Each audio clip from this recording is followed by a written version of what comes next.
Welcome to Flashpoints on CBS. I'm Margaret Brennan, and I'm joined by Senior National Security Analyst Juan Zarate. Juan, welcome to the show. Thank you, Margaret. Lots to talk about here. There's this great hope that the door to diplomacy is opening here with Iran. October 15th, the Iranians say they're going to put a hard offer on the table in Geneva.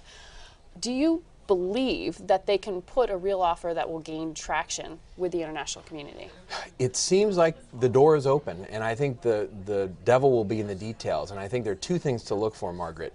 Is the deal focused on the greatest concerns that the international community has about the nuclear program itself? Mm-hmm. Is it about the details with respect to enrichment, levels of enrichment, and verifiability of what the Iranian capability and breakout capability is? And so is it specific enough about that? Right. And is there a sense that there is actually the political will within Tehran and the backing for what may be an opening, but this has to be backed by the clerical establishment and the supreme leader and the Revolutionary Guard, which controls the nuclear program. And so that isn't clear to me yet, and I think a lot of observers are wondering whether or not, first of all, Rouhani can be believed, but even if he can be believed, whether he can deliver.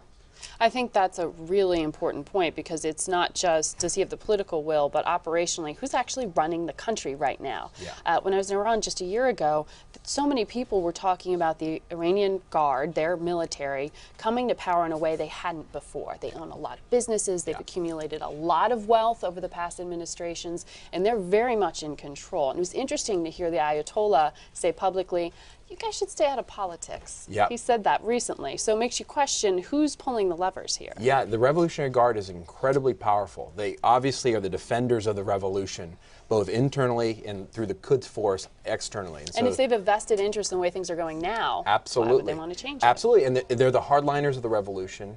They've made their ideological bent on the opposition to the West. They've entrenched themselves, as you said, importantly, in the economy. So they control the telecoms industry, they control the oil industry. The important South Pars oil field is controlled by them. They control a lot of the infrastructure. A lot of this was done to build up their defense capabilities, but what's happened is they've started to control the economy, and that gives them great power. And so we need to keep in mind clearly in the negotiations that there are multiple constituencies and power bases in Tehran, and that in some ways the diplomatic dance has to be not just with who's at the table, but who's back in Tehran holding the levers of power. And that will dictate a lot of this.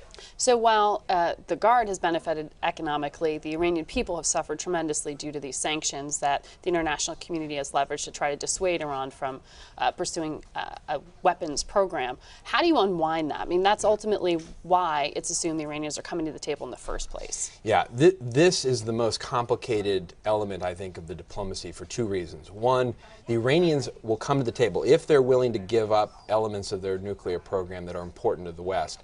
They are coming to the table with expectations that sanctions and that financial pressure, which has hurt the Rev Guard and has hurt the regime, that can be released or relieved quickly. And Rouhani has talked about the need to have a quick deal. Part of that is the expectation of quick relief.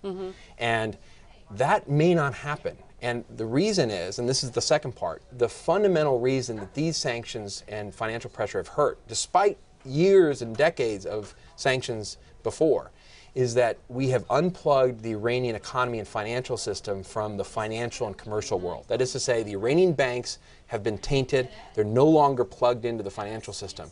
That makes everything Iran does more expensive, harder to do economically, and riskier for people doing business with them. And that is much more like putting antibodies in the financial system versus an on-off switch of classic trade sanctions. And how you unwind that is a difficult thing. We saw that in the Bush administration in 2005 with the difficulty we had with the North Koreans for precisely that reason. Patience. Can we keep them at the table long enough? That's right. We'll see. Juan, thank you very much. Thank you, Margaret. This has been Flashpoints.